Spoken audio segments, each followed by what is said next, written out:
बुला। हेलो, आप सब कैसे हो? लॉकडाउन की स्थिति में अच्छी तरह से मुझे विश्वास है कि आप सब लोग घर में रह रहे होंगे और यह भी विश्वास है कि आप सब स्वस्थ होंगे। आज आपसे मैं बात करना चाहती हूँ political system in India, Bharat में राजनीतिक प्रक्रिया। पॉलिटिकल सिस्टम पॉलिटिकल पार्टी के द्वारा ही संभव है। भारत एक जनतांत्रिक देश है और जनतंत्र के लिए राजनीतिक दलों को पहिया की संज्ञा दी गई है। दे आर व्हील्स जिन पर जनतंत्र चल रहा है। मुनरो ने कहा है कि राजनीतिक दल के बगैर प्रजातंत्र को या लोकतंत्र को सोचा भी नहीं जा सकता। इसी तरह सिगमंड न्यूमन, इन्होंने कहा कि राजनीतिक दल आधुनिक राजनीति की जीवन धाराएं हैं। They our life line. अगर राजनीतिक दल नहीं तो प्रजातंत्र नहीं। आप सभी जानते हो कि प्रत्यक्ष प्रजातंत्र, डायरेक्ट डेमोक्रेसी आज बढ़ती हुई जनसंख्या के साथ किसी भी देश में संभव नहीं है। स्विट्जरलैंड ने डायरेक्ट डेमोक्रेसी को जरूर अडॉप्ट किया, लेकिन इसके बावजूद भी चुनाव की प्रक्रिया उन्हें भी अपनानी पड़ रही है।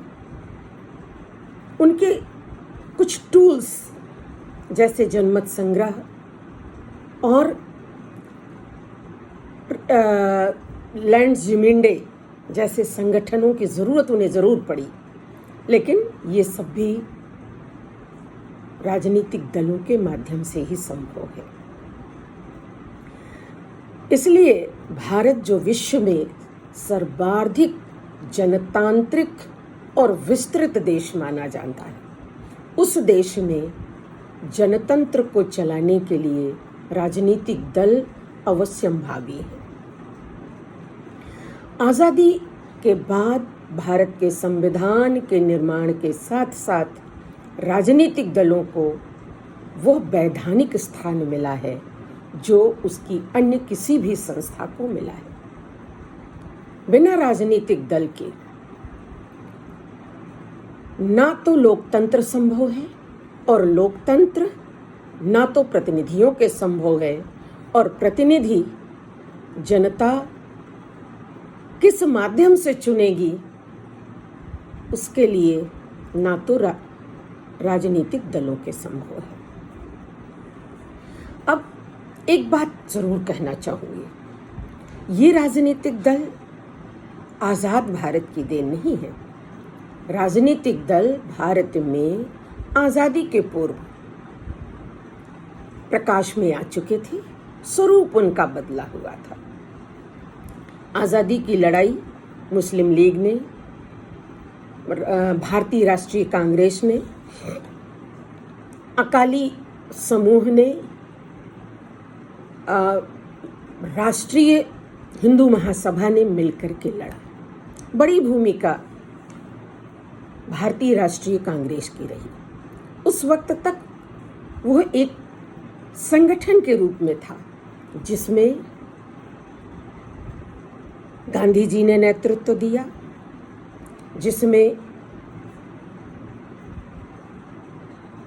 राजेंद्र प्रसाद जी ने भी नेतृत्व दिया, जिसमें भीमराव अंबेडकर जी ने भी नेतृत्व दिया, जिसमें पुरुषोत्तम दास टंडन जी ने भी नेतृत्व दिया।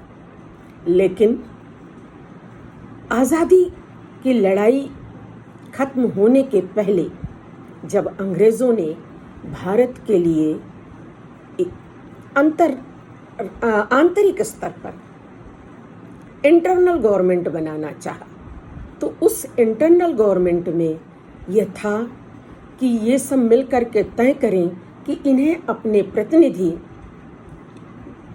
देश के उन कोनों से जो अंग्रेज़ों से शासित प्रदेश थे उनसे प्रतिनिधि कैसे आए और उस समय इन संगठनों ने नेतृत्व दिया और इन्होंने अपने अपने प्रतिनिधि खड़े किए जिन्हें जनता ने चुन करके भेजा। 1919 के और 1935 में जो इंटरिम सरकार बनी वो इनकी भागीदारी के साथ बनी। आज़ादी 1947 में भारत आज़ाद हुआ। भारत आज़ाद होने के साथ एक समस्या थी कि भारत का अपना संविधान हो और उस संविधान के लिए संविधान सभा का गठन कैसे हो। उस वक्त भी देश के विभिन्न कोनों से चुनकर लोगों को लाना था, जो योग्यता के आधार पर, जो अनुभव के आधार पर, जो विद्वत्ता के आधार पर, जो जन समस्याओं को जानने के आधार पर श्रेष्ठ हो।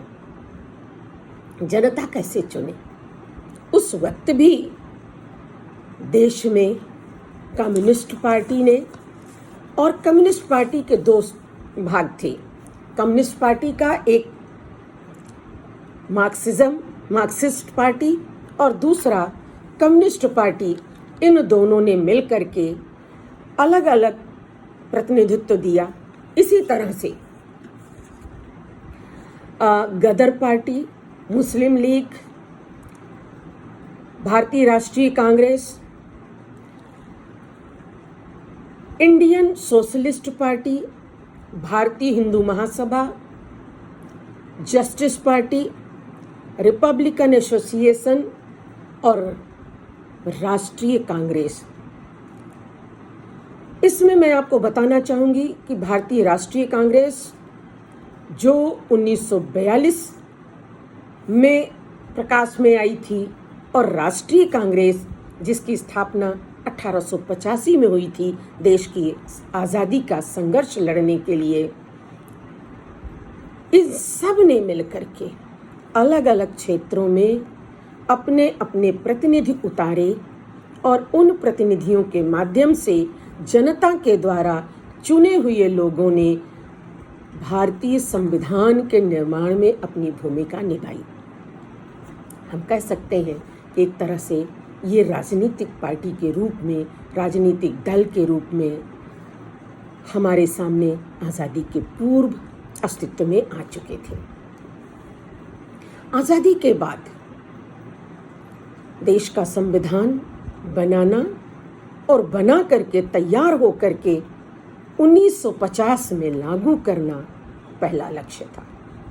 संविधान लागू हुआ और उसके बाद चुनाव प्रक्रिया का होना अवश्यंभावी था। चुनाव होना क्योंकि संविधान में निर्धारित कर दिया गया कि भारत की चुनी हुई व्यवस्था जो सरकार देगी 5 वर्ष के लिए होगी। लोकसभा जो जनप्रतिनिधि सभा होगी भारत के संपूर्ण क्षेत्र का प्रतिनिधित्व होगा, उसमें जनता का प्रतिनिधित्व होगा और यह प्रतिनिधित्व 5 वर्ष के लिए होगा। जनता अपने प्रतिनिधि चुनेगी कैसे? जनता अपने प्रतिनिधि चुनाव के माध्यम से, और चुनाव के लिए प्रतिनिधि कहाँ से होंगे? राजनीतिक दल हमें वे प्रतिनिधि उपलब्ध कराएंगे, उनके माध्यम से हम अपने लिए योग्य प्रतिनिधि चुन करके अपनी बड़ी सभा लोकसभा में भेजेंगे। एक बात, इन राजनीतिक दलों की जरूरत क्यों? हम अपने प्रतिनिधि खुद क्यों नहीं चुन सकते थे? राजनीतिक दलों की जरूरत इसलिए पड़ी क्योंकि हमें अपने लिए जो योग्य प्रतिनिधि चुनने थे हम कहीं से भी चुन लेते, लेकिन वे प्रतिनिधि चुनने के बाद जब लोकसभा में बैठते तो अलग अलग प्रांतों के आधार पर, अलग अलग विचारधारा के आधार पर अलग अलग निर्णय देते। एक निर्णय देश के लिए हो पाना मुश्किल होता। कह सकते हैं हम मुंडे मुंडे मति भिन्ना, अलग अलग सिर अलग अलग विचार। और उस वक्त जब हमारे पास 542 मत होते तो हम किस आधार पर कहते कि यह कानून इस तरह से लागू होगा। इसलिए राजनीतिक दलों की आवश्यकता हुई। राजनीतिक दलों की परिभाषा अलग अलग विचारकों ने दी है, और जैसे मैं कह सकती हूँ कि एडमंड वर्क ने कहा कि राजनीतिक दल लोगों का एक संगठन है जो स्वीकृत विशेष सिद्धांतों को लेकर के आगे आता है राष्ट्रहित में और उसके आधार पर काम करता है। इसी तरह मैकाइवर ने कहा कि राजनीतिक दल एक संगठित संस्था है जो कुछ सिद्धांत और नीतियों को लेकर के चलता है और उस नीतियों और सिद्धांतों को संवैधानिक साधनों के माध्यम से देश की व्यवस्था का आधार बनाना चाहता है। गिलक्राइस्ट ने भी इसी तरह कहा कि राजनीतिक दल नागरिकों का एक संगठित समूह है जो एक निश्चित सिद्धांत और विचारधारा के आधार पर लोगों को नेतृत्व देता है और अंतिम उद्देश्य सरकार का गठन कर देश की व्यवस्था को संचालित करना है। मारिस डुवर्जर, इन्होंने भी कहा कि ये एक ऐसा संगठित समूह है जो शक्ति को प्राप्त करता है इस उद्देश्य से कि वो देश की व्यवस्था को संचालित करेगा।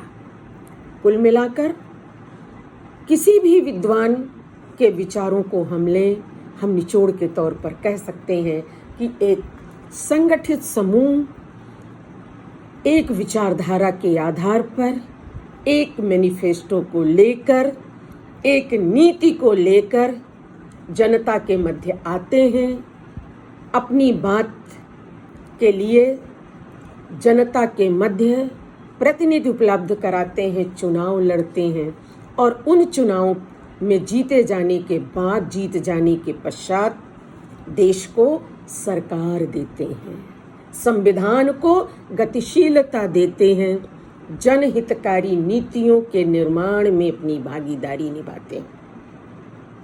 एक राजनीतिक दल के द्वारा यह संभव नहीं है, क्योंकि अगर एक राजनीतिक दल होगा तो जनता के सम्मुख कोई आधार, कोई अन्य व्यवस्था नहीं होगी कि वो तय कर सकें कि उन्हें क्या चाहिए।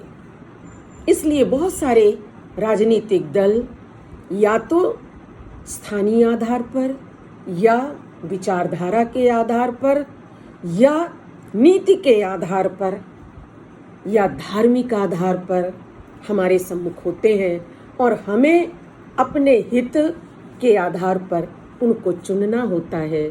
बहुमत हासिल करने वाला राजनीतिक दल देश की राजनीतिक प्रक्रिया में अपनी भूमिका, अपनी भागीदारी निर्वहन करता है। भारत में आजादी के बाद एक दलीय व्यवस्था रही। दलों को हम कई हिस्सों में परिभाषित करते हैं। एक दलीय व्यवस्था, द्विदलीय व्यवस्था, बहुदलीय व्यवस्था। एक दलीय व्यवस्था जिसमें एक दल ही सब कुछ हो, और कभी कभी एक दलीय प्रमुखता प्राप्त राजनीतिक दल की बात हम करते हैं। एक दलीय व्यवस्था के रूप में सोवियत रूस, चाइना जैसे देश के मार्क्सवादी दल को हम कह सकते हैं। लेकिन भारत में ऐसा कुछ नहीं था। हमने अभी आपको बताया कि भारत में 7-8 तरह के राजनीतिक दल, बल्कि और अधिक राजनीतिक दल थे। ये दल तो राष्ट्रीय स्तर पर थे जो चुनाव में अपनी भूमिका निभाए। इसके अलावा बहुत सारे राजनीतिक दल थे जिनका मकसद था चुनाव लड़ करके सरकार बनाना और सरकार के माध्यम से जनता की सेवा करना। इसके बावजूद भी भारत में बहुत सारे राजनीतिक दलों के होते हुए भी मात्र एक कांग्रेस पार्टी ऐसी पार्टी थी जिसने लंबे समय तक 1991 तक शासन किया, सदैव बहुमत में रही। तो हम कह सकते हैं कि प्रमुखता प्राप्त एक दलीय व्यवस्था भारत में थी जिसने शासन संचालित किया और जनता ने उसके प्रति अपनी आस्था भी व्यक्त की। शुरुआत आजादी के बाद महात्मा गांधी जी ने कहा भी था कि भारतीय राष्ट्रीय कांग्रेस जो देश की आज़ादी का मुख्य संगठन था, इसे एक राजनीतिक दल के रूप में हमें परिणत नहीं करना चाहिए, इसे यही भंग कर देना चाहिए, आगे नए नाम से शुरू करना चाहिए। लेकिन नेहरू जी को एक विश्वास था कि जनता के बीच में यह नाम चर्चित है, इसलिए इस नाम से जनता बार बार उनके नेतृत्व को स्वीकार करेगी और वे सरकार बनाने में सफल होंगे। इसलिए उन्होंने गांधी जी के इस आग्रह को स्वीकार न करते हुए भारतीय राष्ट्रीय कांग्रेस को एक राजनीतिक दल का स्वरूप दिया और उस दल ने लंबे समय तक बहुमत प्राप्त करते हुए सरकार में अपनी भूमिका निभाई। 91 के बाद कुछ स्थितियां बदली और अन्य तरह के छोटे जो स्थानीय दल थे उनके मन में भी यह बात आई कि वे चुनाव लड़के भूमिका अपनी निभा सकते हैं। मैं इसके पहले एक लाइन और कहना चाहूंगी। 1971 जब इमरजेंसी के बाद इंदिरा गांधी हारी थी, तो उस वक्त बहुत सारे राजनीतिक दलों ने जनता दल बनाया और उस जनता दल ने इसलिए जीत हासिल की कि संपूर्ण जनता का इंदिरा गांधी के नेतृत्व और कांग्रेस के प्रति विरोध था, जिसमें उनके साथ अन्याय किया गया था आपातकालीन स्थितियों में। लेकिन ऐसा केवल 5 वर्ष के लिए हुआ। मोरारजी देसाई जी के नेतृत्व में सरकार बनी, लेकिन अगले 5 वर्ष के बाद वो सरकार नहीं बन पाई, पुनः कांग्रेस सत्ता में आई। एक बार ऐसा प्रतीत हुआ कि मिली जुली साझा सरकार बनाने का समय आ गया है, लेकिन फिर कुछ समय के लिए वह स्थगित हो गया। 1996 में भारतीय जनता पार्टी के अटल बिहारी वाजपेयी जी के नेतृत्व में जब पार्टी ने बहुमत हासिल किया, वह दल बहुमत हासिल करने के बजाय, बल्कि यूं कहूं कि बहुमत नहीं, अधिक संख्या में जीत कर आए, लेकिन बहुमत किसी को हासिल नहीं हुआ, किसी पार्टी को। और उस वक्त 17 राजनीतिक दलों को लेकर माननीय वाजपेयी जी ने सरकार बनाने का संकल्प किया। वह सरकार 13 दिनों में गिर गई। दोबारा उन्होंने सरकार बनाई, जो सरकार 13 महीने चली और फिर तीसरी बार उन्होंने सरकार बनाई। वह सरकार 6 वर्षों तक चली, लेकिन यह मिली जुली सरकार थी। मिली जुली का अर्थ है कि 13 पार्टी, 17 पार्टी, 19 पार्टी, इनको जोड़ करके सरकार को चलाना। और जब 6 वर्ष के बाद अटल बिहारी वाजपेयी जी की सरकार गिरी, तो पुनः कांग्रेस ने सत्ता हासिल किया। यद्यपि उस वक्त कांग्रेस को भी बहुमत नहीं मिला। 21 पार्टियों के साथ कांग्रेस ने भी मिलीजुली सरकार बनाई। और एक बार मिलीजुली सरकार का वो दौर जो फ्रांस जैसे देशों में होता है रहा है, वो भारत में प्रचलित हुआ। यानी कुल मिला के बहु पार्टी, बहु राजनीतिक दल, एक दलीय, द्विदलीय, बहुदलीय व्यवस्था ने अपने पांव भारत में भी पसार दिए। द्विदलीय व्यवस्था के रूप में अगर बात करूं, तो द्विदलीय व्यवस्था इंग्लैंड की व्यवस्था है, जहां शुरू में अनुदारवादी दल और उदारवादी दल थे, फिर अनुदारवादी दल और श्रमिक दल हुए। अमेरिका में democratic party and Republican party. Bharat में 2 दल कभी नहीं हुए, लेकिन बहुमत प्रमुखता के आधार पर 2 दल आए। जैसे 6 राष्ट्रीय पार्टियां हैं भारत में वर्तमान में। 6 पार्टियां कौन कौन सी हैं? बहुजन समाज पार्टी,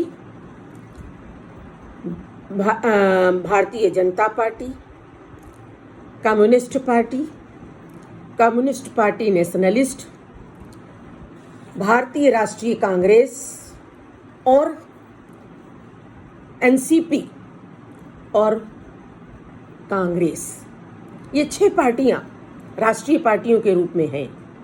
एक बात और आपको बता दूं, राष्ट्रीय पार्टी कौन सी होती है?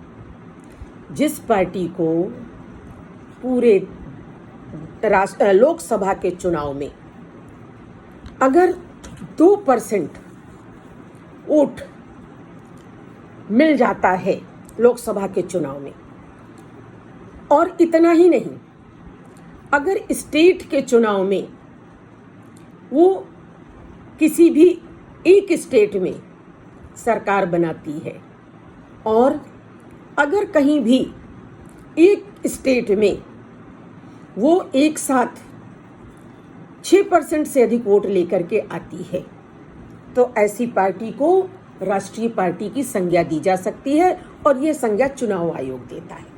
चुनाव आयोग किसी भी पार्टी को राष्ट्रीय पार्टी, स्टेट पार्टी और एक और नॉन रिकॉग्नाइज्ड पार्टी, जिन्हें कोई स्वीकृति नहीं प्राप्त हुई है, ऐसी पार्टी की संज्ञा दे सकती है। मैंने आपको बताया वर्तमान में भारत में 6 राष्ट्रीय पार्टी,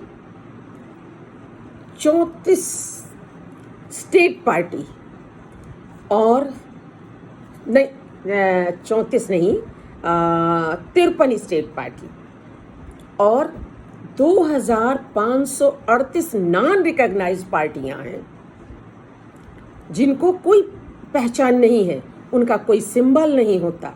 जिन पार्टियों को रिकॉग्निशन मिलता है, चाहे नेशनल लेवल पर चाहे स्टेट लेवल पर, उनका एक प्रतीक होता है, चुनाव चिन्ह होता है, जो चुनाव आयोग स्वीकृत करता है। लेकिन जो पार्टियां, जो लोग अपनी पार्टी बना लेते हैं, क्योंकि संगठन बनाने का हमारा संवैधानिक अधिकार है, मूल अधिकार है, तो कोई भी पार्टी बना सकता है। लेकिन ऐसी पार्टियों को जब तक रिकॉग्निशन नहीं मिलता, उनको व्यक्तिगत चुनाव जैसा चुनाव लड़ना होता है, और उनको अलग अलग स्थानों पर अलग अलग चुनाव चिन्ह दिए जाते हैं। इस तरह से भारत की व्यवस्था में आज बहुदलीय व्यवस्था है, स्टेट लेवल पे, नेशनल लेवल पे, और अगर कहूँ तो अनरिकॉग्नाइज्ड लेवल पे भी। और यही कारण है कि सरकारें अस्थिर हो चुकी हैं। मैं आपको कुछ चीज़ें इन पार्टी सिस्टम की विशेषता के रूप में बताना चाहूँगी। एक दलीय पार्टी की सबसे बड़ी विशेषता है कि स्थायी सरकार है, वही पार्टी है, उसका जो कार्यकाल है पूरा करेगी, दोबारा फिर चुनाव लड़ेगी। आप कह सकते हो एक पार्टी से कैसे चुनाव होगा? तो उस एक पार्टी से चुनाव की स्थिति ये होती है कि उसमें एक ही पार्टी के मानने वाले कई सारे लोग चुनाव लड़ सकते हैं, और कोई भी जीत कर आएगा, व्यक्ति जीत कर आएगा, पार्टी वही होगी, नीति वही होगी। केवल स्थानीय स्तर पर उसकी सोच बदल सकती है, लेकिन राष्ट्रीय स्तर पर पार्टी की विचारधारा होगी। इसकी सबसे बड़ी कमजोरी निरंकुशता इसका मूल आधार है। द्विदलीय पार्टी की विशेषता ये है कि पार्टी स्थायी होगी। क्यों?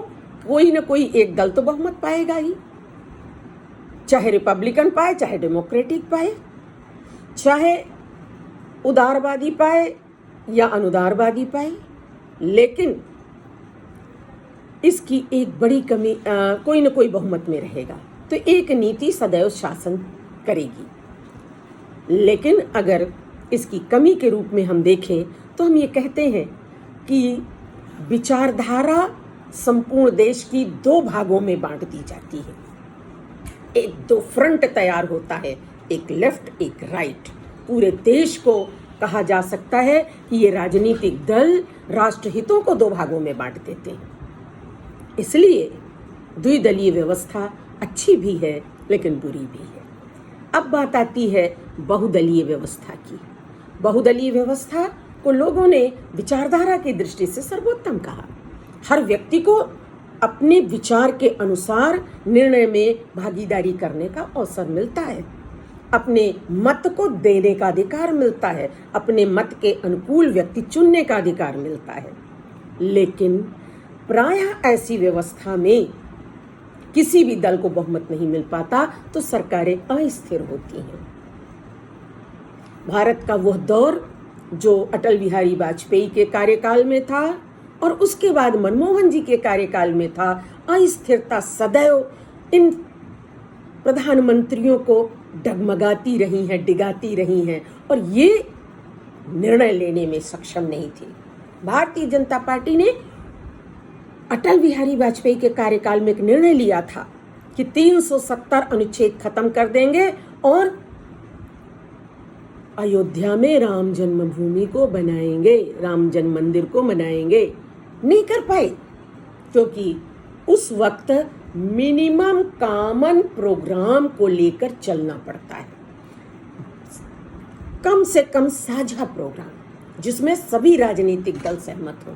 तो जब बहुत सारे राजनीतिक दल हैं तो कोई भी दल ये नहीं कह सकता कि आप मनमानी कर सकते हो। यही बात है कि जब 2015 में माननीय नरेंद्र मोदी जी के नेतृत्व में भारतीय जनता पार्टी विजयी हुई तो उसने अपने उस एजेंडे को लागू किया जिसके तहत उसने यह निर्णय लिया था कि 370 को कम करेंगे, जिसमें उन्होंने कहा था एक सिविल कोड होगा, जिसमें उन्होंने कहा था महिलाओं के हितों की बात की जाएगी, इसलिए मुस्लिम महिलाओं से तलाक की बात को खत्म करने, जो 3 तलाक कह करके उनके हितों को अवरुद्ध किया जाता था, उसको रोकने की क्षमता क्यों आई? क्योंकि वे केंद्र में पूर्ण बहुमत लेकर के आए हुए थे। कुछ जो राष्ट्रीय स्तर की नीतियां होती हैं उनको परिवर्तन करने के लिए प्रांतों की भी सहमत चाहिए होती है। इसीलिए 370 को उस वक्त पहले चुनाव में बीजेपी नहीं हटा सकी। क्यों? क्योंकि राज्यसभा में उनका बहुमत नहीं था और जब दूसरे चुनाव तक राज्यसभा में भी जब उनका बहुमत होने की स्थिति में आ गए तब उन्होंने 370 को भी 2019 के चुनाव में जीतने के बाद हटा दिया। इसी तरह से एनसीपी एक जनमत संग्रह के आधार पर बाहरी लोगों को बाहर करना, एक रजिस्टर तैयार करना, भारतीयों की पहचान करना, यद्यपि ये जनगणना का एक अंग है लेकिन इसका विरोध भारतीय जनता पार्टी या माननीय प्रधानमंत्री जी को झेलना पड़ रहा है। यद्यपि बहुमत में होने के कारण वे इस पर अडिग हो सके, अगर बहुमत में ना होते तो अभी तक उन्होंने इसमें संशोधन या परिवर्तन कर लिया होता या ये बात सामने आती ही नहीं। तो इस तरह से बहुदलीय व्यवस्था में स्थायित्व की कमी होती है और स्थायित्व न होने से नीतिगत निर्णय प्रभावित होते हैं। लेकिन जब स्थायित्व आ जाती है व्यवस्था में बहुदलीय होने पर भी तो निर्णय बहुत कठोर देश हित के लिए लिए जा सकते हैं। अब एक बात और मैं आपसे करना चाहूंगी, जो प्रांतीय स्तर के राजनीतिक दल होते हैं वे दल, उनकी क्या भागीदारी और क्या भूमिका होती है? राष्ट्रीय स्तर पर राष्ट्रीय मुद्दे काम करते हैं, जैसे भारत की एकता और अखंडता की बात, जैसे भारत की सीमाओं की संरक्षण की बात, चाइना और पाकिस्तान से सुरक्षा की बात, जैसे देश की एकता में अगर अलगाववादी नीतियां सिर उठा रही हैं तो उन्हें रोकने की बात, जैसे वर्तमान में कोरोना जैसी महामारी से देश स्तर पर लड़ने की बात। ये राष्ट्रीय स्तर के मुद्दे केंद्रीय सरकार बड़ी आसानी से निपटती है और उसके लिए नीतियां बनाती है। लेकिन स्टेट लेवल पे, प्रांतीय स्तर पर प्रांतीय मुद्दे होते हैं, इसीलिए देश की सरकार को, देश की शासन व्यवस्था को भारतीय संविधान में संघात्मक के साथ एकात्मक किया गया है। एकात्मक केंद्रीय सरकार को मजबूत बनाकर, लेकिन प्रांतों की स्वायत्तता को देश दे करके जनहित और जनता के व्यक्तिगत विचारों को भी जगह दी गई है।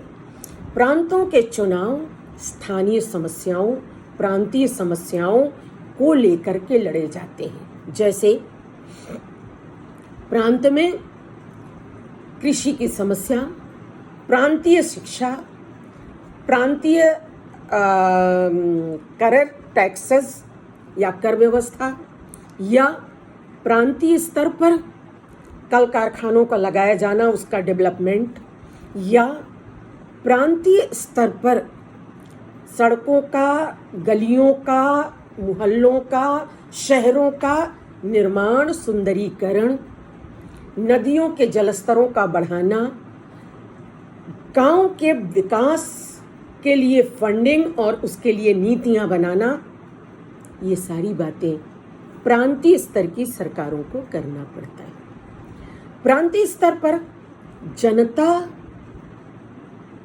में पकड़ भी आसान हो सकती है राजनीतिक दलों की, लोगों की, क्योंकि जिस जगह पर लोकसभा के लिए एक चुनाव क्षेत्र होता है, उस जगह पर प्रांत में 4 चुनाव क्षेत्र होता है। यानी एक लोकसभा का सांसद 4 या 5 विधानसभा के विधायक के बराबर होता है। ऐसी स्थिति में जनता की पकड़ विधायकों तक आसान हो जाती है। यानी जनता अपने प्रतिनिधियों को आसानी से समझ सकता है। इसलिए स्थानीय स्तर पर जो लोग कार्य करना चाहते हैं, नए संगठन बनाकर कार्य करते हैं और अपनी पकड़, क्योंकि प्रांतीय स्तर की पार्टी की स्वीकार्यता 6% और 2 सीट की है प्रांत में, वो स्वीकृत हो जाएगी, मान्य राजनीतिक दल होगा। तो ऐसी स्थिति में 2 सीट जीतना किसी भी संगठन के लिए आसान होता है और वो बहुत सारे राजनीतिक दल नए बनते हैं। जरूरी नहीं कि जो केंद्र में जीता हो वही राजनीतिक दल, या वो जो 6 राजनीतिक दल राष्ट्रीय स्तर के हो हैं वही प्रांत में सरकारें बनाएं, ये जरूरी नहीं है। उत्तर प्रदेश का संदर्भ दूं तो यहाँ पर बहुजन समाज पार्टी ने सरकार बनाई, लेकिन समाजवादी पार्टी ने भी कई बार सरकार बनाई। अगर मैं बिहार की बात करूं तो वहां पर स्थानीय लोक दल ने भी सरकार बनाई। अगर मैं दक्षिण की बात करूं, तमिलनाडु की बात करूं, तो वहां अन्ना मुनेत्र कचघम ने भी सरकार बनाई। द्रविड़ मुनेत्र कचघम ने भी सरकार बनाई। अगर मैं बात करूं बंगाल की, तो ममता की तृणमूल कांग्रेस ने सरकार बनाई। अगर मैं बात करूं पंजाब की, तो अकाली दल ने सरकार बनाई।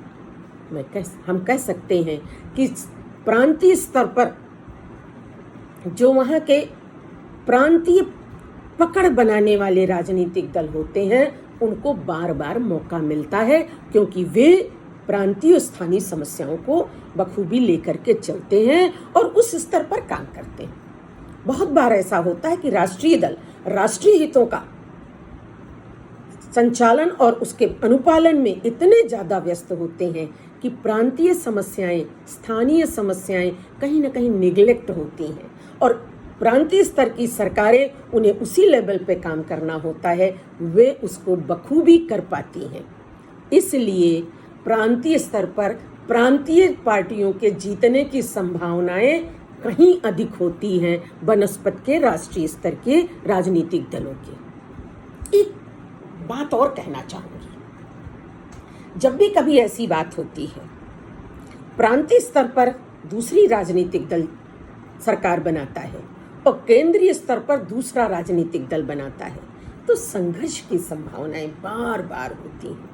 क्यों? क्योंकि प्रांतीय स्तर के राजनीतिक दल केंद्रीय स्तर के राजनीतिक दल से टकराव रखते हैं, क्योंकि कहीं ना कहीं उनका मंशा होता है कि अगले चुनाव में वे फिर जीते और उसके लिए उन्हें उस राष्ट्रीय दल को जो भी चुनाव में खड़ा होगा उसे वो हरा सके। इसलिए अपने हित नाम पर अपने प्रयास से वे कार्य करते हैं। और केंद्र और प्रांत का एक बहुत गहरा संबंध है। केंद्र प्रांत को आर्थिक मदद उपलब्ध कराता है। ऐसे कई सारे टैक्सेस हैं जो केंद्र वसूलता है और उसके आधार पर प्रांतों को वो मदद भी उपलब्ध कराता है, आर्थिक सहयोग देता है। जब प्रांत में दूसरी पार्टी की सरकार होती है और केंद्र में दूसरी, तो केंद्र पर बार बार ये आरोप लगता है कि केंद्र विभिन्न अलग पार्टी वाली सरकारों को सहयोग नहीं कर रही है। स्वाभाविक है, जहां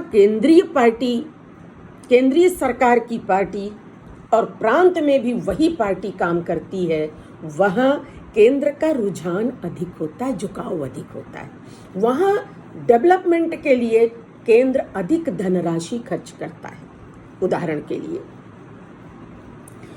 उत्तर प्रदेश में भारतीय जनता पार्टी की सरकार है, केंद्र में भारतीय जनता पार्टी की सरकार है। केंद्र उत्तर प्रदेश को अधिक सहयोग करेगा, ये अन्य राजनीतिक दलों के मन में ये भाव आता है और ये आना स्वाभाविक भी है कि उत्तर प्रदेश का जब भी हित होगा वो भारतीय जनता पार्टी का हित होगा।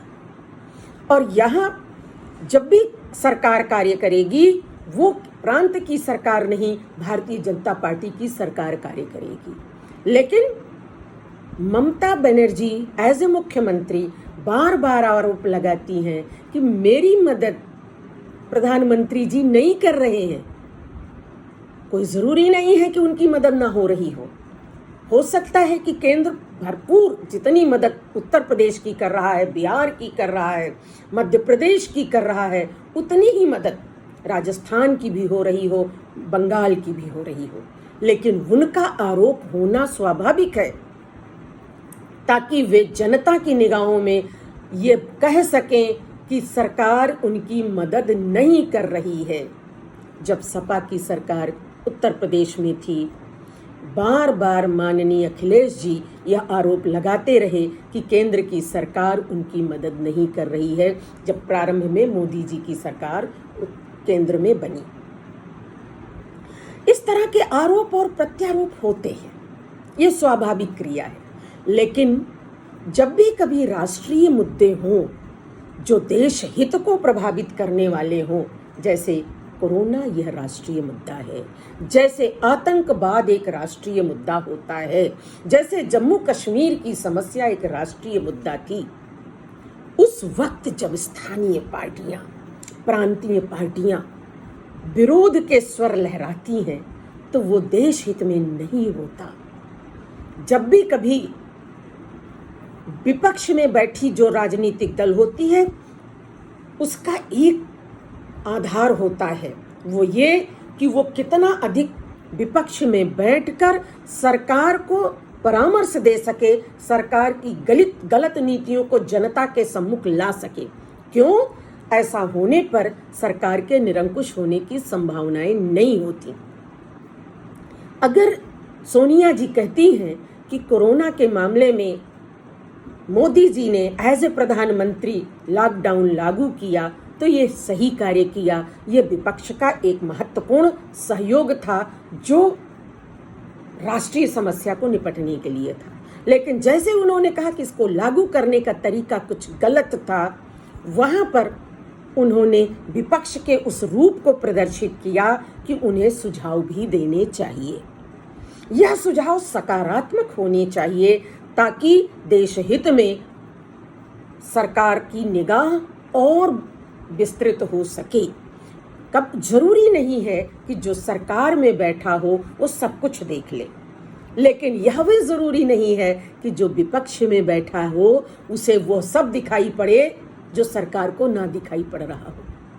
इसलिए ऐसे क्षणों पर सरकार और विपक्ष को बहुत सोचकर कदम उठाना चाहिए। बहुमत का काम है सरकार बनाना, देश की प्रगति करना, देश में नीति निर्धारित करना और देश को विश्व के देशों में अग्रणी भूमिका दिलाना, जनहित के कार्यों को संपन्न करके। विपक्ष की भूमिका है सरकार को उसकी उस हर गलत नीतियों पर ध्यान आकर्षित करते हुए उसका विरोध करना, उसको सकारात्मक सुझाव देना, जनता के बीच जागरूकता लाना और जनता की बातों को सरकार तक पहुंचाना। अगले चुनाव की तैयारी करना, सरकार में उपस्थित राजनीतिक दल का कार्य है सरकार की सकारात्मक नीतियों को जनता तक पहुंचाना, जनमत तैयार करना, जनहित का कार्य करना, जहां जो पक्ष छूट रहा हो उसे सरकार तक पहुंचाना और अंत में जनहितकारी कार्यों को करते हुए अगले चुनाव की तैयारी करना। चाहे जितने राजनीतिक दल हो, सबका एक ही उद्देश्य है कि सरकार पर नियंत्रण हासिल करना जीत के माध्यम से। लेकिन एक बात का सभी राजनीतिक दलों को ध्यान रखना चाहिए कि एन केन प्रकारेण सत्ता हासिल नहीं की जानी चाहिए। देश के हितों में है कि दोनों के जो सभी राजनीतिक दलों के जो कार्य हैं उन कार्यों को करते हुए, जनता के बीच जागरूकता हासिल करते हुए, जनता के हितों की पूर्ति करते हुए, विपक्ष में होने पर जनता को जागरूक करके सरकार की सही नीति का समर्थन लेकिन गलत नीति का विरोध करते हुए, और सत्ता में होने पर जनता के लिए हितकारी कार्य करते हुए, जनता को जागरूक करते हुए अगले चुनाव की तैयारी करना और नीतियों के आधार पर चुनाव लड़ना। धर्म के आधार पर चुनाव नहीं लड़ा जाना चाहिए। ये भारतीय संविधान को धर्मनिरपेक्ष बनाते हुए घोषित किया गया। जनता के बीच में एक ही बात जानी चाहिए, जनहितकारी कार्य, राष्ट्रहित, राष्ट्र विकास और राष्ट्रीय मुद्दों पर सभी को एक साथ होना चाहिए। इसकी कमी कहीं न कहीं भारतीय व्यवस्था में दिखाई पड़ती है। भारतीय राजनीतिक दलों के माध्यम से हो रहे कार्यों में इसकी कमी दिखाई पड़ती है। भारतीय राजनीतिक प्रक्रिया कहीं न कहीं दूषित होती दिखाई देती है। इन सब का आकलन करने के पश्चात हमें सचेत होना पड़ेगा कि हम भारतीय राजनीतिक प्रक्रिया को देश हित में, जनहित में संचालित करें। राजनीतिक दल अपने निहित स्वार्थों को छोड़ें, वे देश हित की बात सोच करके चुनाव लड़ें और अलग अलग भूमिकाओं का निर्वहन करें, क्योंकि निश्चित है कि बिना राजनीतिक दल के देश में सरकारें नहीं हो सकती। डेमोक्रेटिक गवर्नमेंट बिना राजनीतिक दल के संभव नहीं है और उस असंभव को संभव बनाने वाले राजनीतिक दलों का दायित्व भी बहुत अधिक हो जाता है। आप सबको बहुत बहुत धन्यवाद।